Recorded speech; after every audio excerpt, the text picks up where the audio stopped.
আজকের রেসিপি মুচমুচে আলু ভাজা।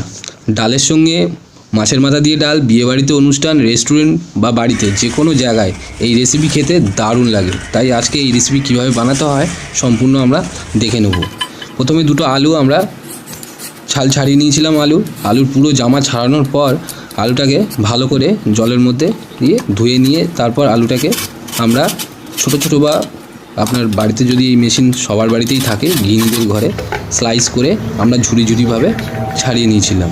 এরপর একটা পাত্রের মধ্যে ওই ঝুরি ঝুরি আলু ভাজাগুলোকে ভালো করে, আলুর গায়ে অনেক খেলাধুলা করেছে তো তাই আলুর গায়ে সমস্ত দাগ ময়লা যা আছে সমস্ত কিছু ভালো করে ধুয়ে একটা আলাদা পাত্রে আমরা ওই ঝুরি ঝুরি আলুগুলো রেখে দিয়েছিলাম। তারপর কড়াই হালকা গরম হয়ে যাওয়ার পরই ওর মধ্যে আমরা সাদা তেল ব্যবহার করেছি।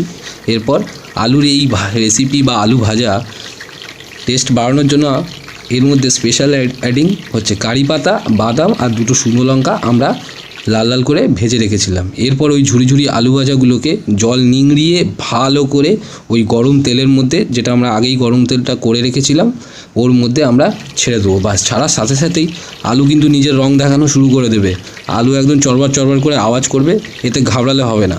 এবার আস্তে আস্তে হালকা হালকা করে নাড়তে হবে যতক্ষণ না আলুর রং সোনালি রং বা আলুর রংটা একটু চেঞ্জ হয় বা ছাড়ে। এরপর একটু হাতে সময় নিয়ে আর ধৈর্য নিয়ে খুন্তি নাড়তে হবে। আস্তে আস্তে আলুর রং ছেড়ে দিলে বাস রেডি আমাদের মুচমুচে আলু ভাজা রেসিপি, যা আপনার মুখে মানে স্বাদ চেঞ্জ করে দেয়। ইভেন দিনে দুপুরে যখন খুশি আপনি এটাকে অ্যাজ এ স্ন্যাক্স খেতে পারেন। তাছাড়া ডালের সাথে এই রেসিপি বা আলু ভাজা বা ঝুরি ঝুরি আলু ভাজা খেতে অসাধারণ লাগে। সাধারণত রেস্টুরেন্টেও আজকাল খুবই ব্যবহার বা প্রচলন আছে। এটা বাঙালির ঐতিহ্যবাহী রেসিপি, আপনারাও বাড়িতে ট্রাই করতে পারেন। আমাদের রেসিপি আজকের মতো রেডি। আপনারা বাড়িতে ট্রাই করে অবশ্যই জানাবেন কেমন লাগলো। অবশ্যই আমাদের সাথে থাকবেন এবং সাবস্ক্রাইবও করবেন।